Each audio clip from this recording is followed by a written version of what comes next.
Hello दोस्तों, refix India के YouTube channel पे आपका फिर से स्वागत है। और आज की वीडियो में हम बात करेंगे, हमारे पास यहाँ पर एक सैमसंग का सेट है। तो यहाँ पर सबसे पहले मैं आपको इसका मॉडल नंबर दिखा देता हूँ। तो यहाँ पर अगर आप देखोगे तो इसका यहाँ पर एक सेट का हमारे पास यहाँ पर मॉडल नंबर है। अब बेसिकली क्या है कि ये जो आपका मॉडल नंबर है ये आपके इस सैमसंग के सेट का मॉडल नंबर है। और इसमें अगर आप देखोगे तो यहाँ पर ये मदरबोर्ड लगाया गया है, जिसमें एक यहाँ पर एक टिकोन है और एक पावर सप्लाई है। और ज़्यादातर जो सैमसंग में प्रॉब्लम आती है वो हमारे पास यहाँ पर रीस्टार्ट की प्रॉब्लम हमें ज़्यादातर देखने के लिए मिलती है। तो अभी सबसे पहले मैं आपको इसकी कंडीशन दिखा देता हूँ कि इसकी क्या कंडीशन हमें बन रही है यहाँ पर। तो सबसे पहले अभी हम क्या करेंगे, यहाँ पर इसकी पावर लगाएंगे और पावर लगाने के बाद देखते हैं कि जो इंडिकेटर है वो क्या शो करता है। तो यहाँ पर अगर आप देखोगे तो हमारे इंडिकेटर जल चुका है और ये क्या है कि अभी ब्लिंक कर रहा है। और अभी इसमें जो प्रॉब्लम है कुछ इसी तरीके से देखने के लिए मिल रही है। ये क्या है कि कंटिन्यूस यहाँ पर ये ब्लिंक करता रहता है और अभी क्या है ये बंद हो गया। अगर वापस से इसकी मैं पावर बटन को प्रेस करता हूँ तो अभी क्या है ये वापस से ब्लिंकिंग स्टार्ट कर देगा।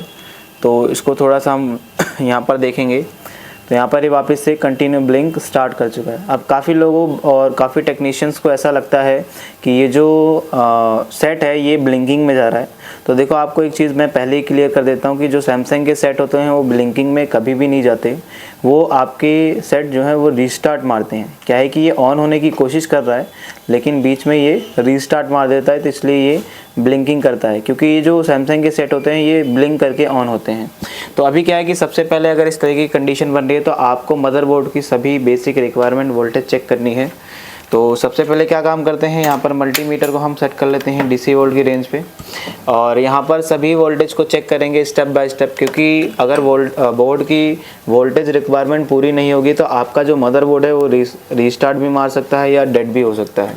तो सबसे पहले अभी हम क्या करेंगे, इसमें की सभी वोल्टेज को चेक करेंगे। तो सबसे पहले यहाँ पर क्या है कि आपकी पावर सप्लाई से 12 वोल्ट की सप्लाई बनती है। तो यहाँ पर अगर आप देखोगे तो इसमें क्या है कि यहाँ पर एक 13 वोल्ट की सप्लाई बननी है। क्योंकि सैमसंग की जो पावर सप्लाई होती है वो 13 वोल्ट आउट करती है। तो यहाँ पर 13 वोल्ट तो मेरी बिल्कुल परफेक्ट तरीके से है। और अगर हम आगे चेक करते हैं तो आगे अगर आप देखोगे तो अलग अलग रेगुलेटर लगे हैं, अलग अलग इसमें LDO वगैरह लगे हैं। तो सभी LDO और रेगुलेटर्स पे हमें अलग अलग वोल्टेज मिलती है। तो जैसा कि अगर मैं इसकी इनपुट सप्लाई चेक करता हूँ तो यहाँ पर देखोगे 3.3 वोल्ट इनपुट ले रहा है और आउटपुट अगर हम बात करें तो ये 1.5 वोल्ट आउट कर रहा है, जो कि हमारी सभी रैम के लिए ये वोल्टेज जाती है। तो यहाँ पर अगर हम और देखते हैं तो यहाँ पर देखोगे 3.3 वोल्ट ये बक कन्वर्टर बना रहा है। ये 3.3 वोल्ट बनने के बाद यहाँ पर देखते हैं एक और बक कन्वर्टर है। तो इस बक कन्वर्टर पे अगर चेक करते हैं तो यहाँ पर 1.2 वोल्टेज हमें देखने के लिए मिल रही है। अब ये वोल्टेज मिलने के बाद यहाँ पर एक और कन्वर्टर है, इस पर चेक करते हैं। तो यहाँ पर अगर आप देखोगे तो हमें 5 वोल्ट की सप्लाई यहाँ पर बिल्कुल परफेक्ट तरीके से देखने के लिए मिल रही है। यानी कि दोस्तों इसमें क्या है कि ऑलमोस्ट इसके सभी वोल्टेजेस हो गए हैं, लेकिन ये जो सेट है यहाँ पर कंटिन्यू ब्लिंक कर रहा है, यानी कि ये रीस्टार्ट मार रहा है। तो सबसे पहले अभी यहाँ पर देखोगे 2 LDO यहाँ पर और लगे हैं, तो इनको भी चेक कर लेते हैं। तो इसको चेक कर लेते हैं। तो यहाँ पर इनकी जो आउटपुट है वो 1.8 वोल्ट है और इसकी चेक कर लेते हैं। इसकी सबसे पहले इनपुट वोल्टेज देखते हैं। तो इनपुट जो वोल्टेज है वो यहाँ पर 5 वोल्ट की सप्लाई आ रही है। और अगर आउटपुट की बात करें तो आउटपुट में ये जो वोल्टेज निकाल रहा है तो यहाँ पर ये 3.3 वोल्ट बनाकर आउट कर रहा है। लेकिन अभी क्या है कि दोस्तों इसमें सभी वोल्टेजेस ओके हैं और फिर भी क्या है कि हमारा जो सेट है ये रीस्टार्ट कर रहा है। तो इस कंडीशन में दोस्तों आपको करना क्या है कि सबसे पहले अपने सेट को ऑफ़ कर लेना है।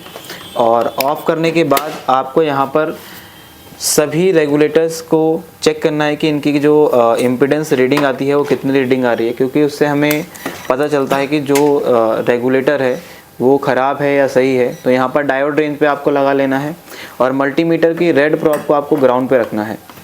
और आपको करना क्या है कि ब्लैक प्रॉप से सभी रेगुलेटर्स पे आपको यहाँ पर एक रीडिंग चेक करना है। तो यहाँ पर अगर आप देखोगे देखें हमें यहाँ पर एक रीडिंग मिल रही है। अब इस रीडिंग को हम बोलते हैं GR रीडिंग, जो कि GR रीडिंग आपके यहाँ पर 0 नहीं दिखाना चाहिए। अगर GR रीडिंग 0 है तो यानी कि वो बक कन्वर्टर या वो रेगुलेटर आपका ग्राउंड के साथ शॉर्ट हो चुका है। तो सभी पे हम ये चीज़ चेक कर लेते हैं। तो यहाँ पर ये भी हमारा ओके है 80 का, क्योंकि यहाँ पर क्या है दोस्तों 1.2 वोल्ट बनती है। तो यहाँ पर ये 80 की वैल्यू दिखा रहा है, यहाँ पर ठीक वैल्यू है। तो आगे देखते हैं। तो यहाँ पर देखोगे तो ये भी ओके वैल्यू दिखा रहा हमें। तो यहाँ पर इस LDO पे चेक कर लेते हैं। तो ये भी हमें बिल्कुल परफेक्ट तरीके से सही वैल्यू बता रहा है। और 2 यहाँ पर और लगे हैं, इनको भी चेक कर लेते हैं। तो ये भी हमारा 455 के अराउंड वैल्यू दिखा रहा है, ओके है। तो ये भी हमारा क्या है कि 460 के अराउंड वैल्यू दिखा रहा है, यानी कि इसमें क्या है कि ये सभी हमारे जो रेगुलेटर्स की इम्पीडेंस वैल्यू है वो तो ओके मिल रही है, लेकिन इस तरीके की कंडीशन मिल रही है। तो सबसे पहले आपको करना क्या है दोस्तों, यहाँ पर अगर आप देखोगे तो यहाँ पर हमारे इस मदरबोर्ड में क्या है कि 3 रैम लगाई गई है। अब इन जो रैम है, इन रैम को चलने के लिए जो इनपुट वोल्टेज चाहिए होती है वो यहाँ पर हमें 1.5 वोल्ट चाहिए होती है, लेकिन जब भी आपका सेट ऑन होता है तो जो रैम की वोल्टेज है वो हाफ वोल्टेज रैम के अंदर इनपुट होती है। तो सबसे पहले अभी क्या काम करेंगे, हम सभी रैम की रिक्वायरमेंट वोल्टेज चेक करेंगे, क्योंकि अगर एक भी रैम की आपकी हाफ वोल्टेज नहीं बनेगी या आपकी एक भी रैम काम नहीं करेगी तो इस तरह की कंडीशन आपको देखने के लिए मिल सकती है। तो सबसे पहले अभी हम क्या काम करेंगे, मल्टीमीटर को डीसी रेंज पे लगाएंगे और इसकी पावर को लगाएंगे। पावर लगाने के बाद देखेंगे कि हमारा जो रैम की वोल्टेज थी वो बन रही है नहीं बन रही, लेकिन अगर इस रेगुलेटर पे देखते हैं तो 5 वोल्ट की सप्लाई हमें बन रही है। और अगर इस रैम के पास में लगे हुए डिवाइडर्स पे चेक करते हैं तो यहाँ पर अगर आप देखोगे तो ये हमें 0.758 के अराउंड मिल रहा है, यानी कि ये 700 मिली होम्स के अराउंड है। तो 1.5 का 700 मिली होम्स मिली वोल्टेज ये बनता है। तो यहाँ पर ये वोल्टेज तो ओके है। तो आगे अगर हम चेक करते हैं तो आगे इस रैम की वोल्टेज भी चेक कर लेते हैं।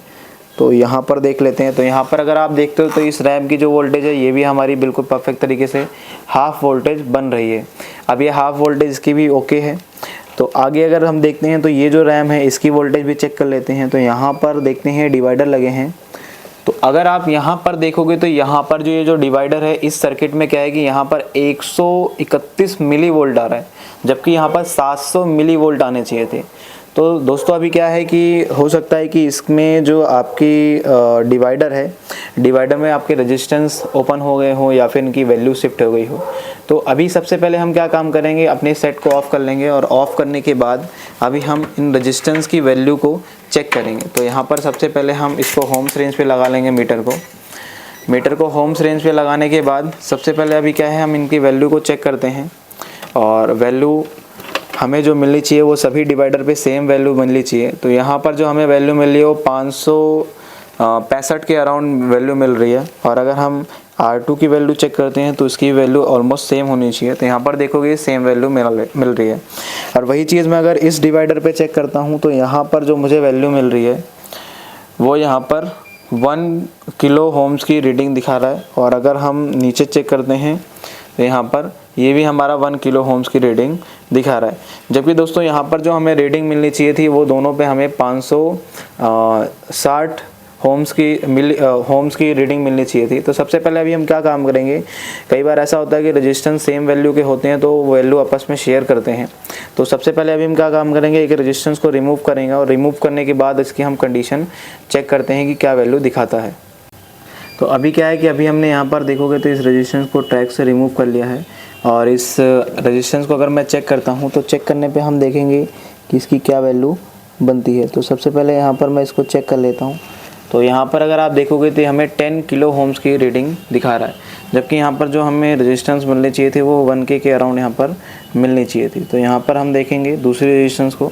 तो यहाँ पर अगर आप देखोगे तो ये रेजिस्टेंस मेरी बिल्कुल ओके है, यानी इसकी क्या है कि जो R1 है, R1 की वैल्यू हमारी यहाँ पर शिफ्ट हो चुकी है। तो अभी हम क्या काम करेंगे, इसमें एक रेजिस्टेंस लगाएंगे 1K की। तो अभी मैं रेजिस्टेंस चेंज करके फिर आपको मैं दिखाता हूँ। तो अभी हमने क्या है कि इस रेजिस्टेंस को चेंज कर दिया है और रेजिस्टेंस चेंज करने के बाद मैं आपको इसकी वैल्यू दिखा देता हूँ। तो यहाँ पर मैं अगर इसकी वैल्यू दिखाता हूँ तो यहाँ पर अगर आप देखोगे तो ये हमने सेम वैल्यू की यहाँ पर हमने रेजिस्टेंस को लगा दिया, यानी 560 होम्स के अराउंड यहाँ पर हमने लगा दिया। अभी क्या है कि दोनों हमारी 560 होम्स की रीडिंग दिखा रही है। तो अभी क्या है, सबसे पहले हम इसको पावर देंगे और पावर देने के बाद अपने सेट की कंडीशन चेक करेंगे। तो हमने यहाँ पर पावर दी, पावर देने के बाद इस इंडिकेटर हमारा ये जल चुका है।